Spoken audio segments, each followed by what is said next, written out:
Hi, this is Suzanne in Ohio. I just have a simple show and tell here.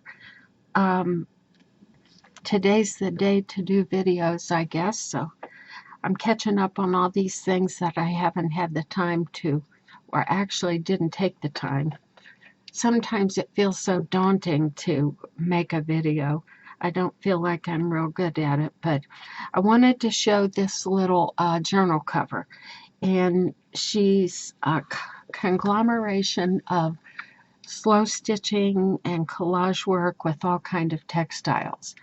So let me show you what I started with. I'm in the process of trying to use up things that have been, or finish up things that have been laying around for a while. I had printed off this old calendar image of this little girl several years ago, I'm sorry to say. But I had printed her off on a big piece of muslin because I thought, oh, I didn't know what I'd make out of it. My original thought was one of those fabric envelopes or something like that. And then I decided to just turn her into a journal cover. So I just collaged all around on the rest of the surface with all kinds of textiles and did a lot of slow stitch and embroidery work.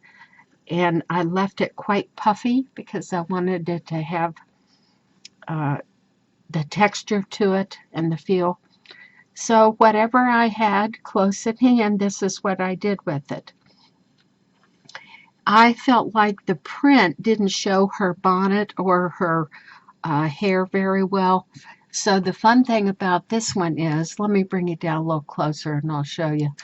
Um, she's quite three-dimensional here because I had some doll hair that was the exact same color as the hair that she had in the image. It was kind of an auburn color. And then she has this black bonnet, which was quite flat after it printed because it didn't show the puffiness of her bonnet. So I used this lace and put around the edge of the brim and made a three-dimensional flower and put some bird feathers in there. And I used a gray and a white one because she is talking to this little robin here. And of course, I picked up the color, the pinks and the roses and the greens and the grays, and that's what I ended up with.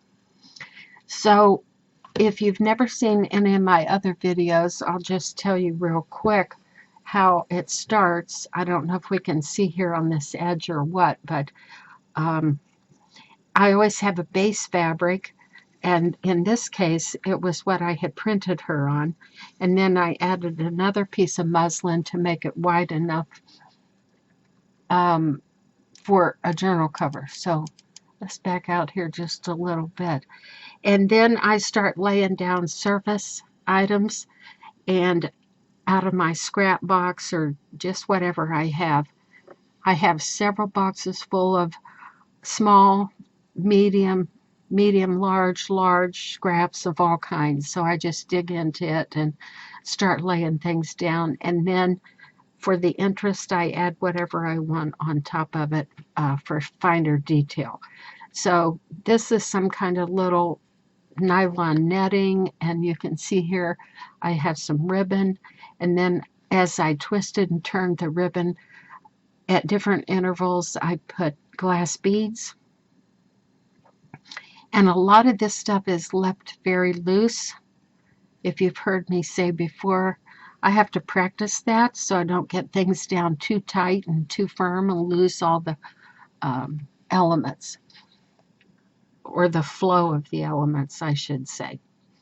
So she does have a layer of batting in here somewhere.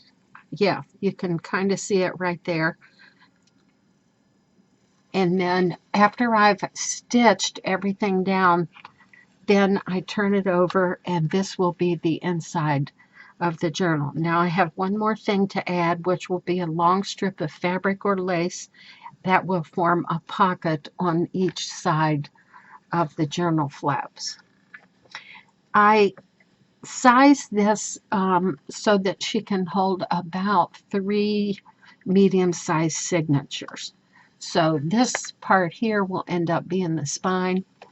And then I'll mark those off with a ruler and make sure I get them placed exactly right. But right here, it will fold, and then right here.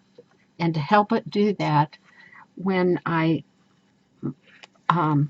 do a running stitch in 3 different areas here, and that will indicate to me where to sew the journal signatures in. Or I can put them in with a hidden spine, whatever I decide to do. So it's just a little bit of slow stitch and show you what I'm doing to kind of use up things that have been laying around, see what I can turn them into. So thanks for watching and tuning in again. I have several more things that I've made during this lockdown time that I want you to see. All right, so thank you for watching. I appreciate everybody that shares their ideas, and I want to share mine too. Maybe it'll be a jump off point for you. Thanks for watching.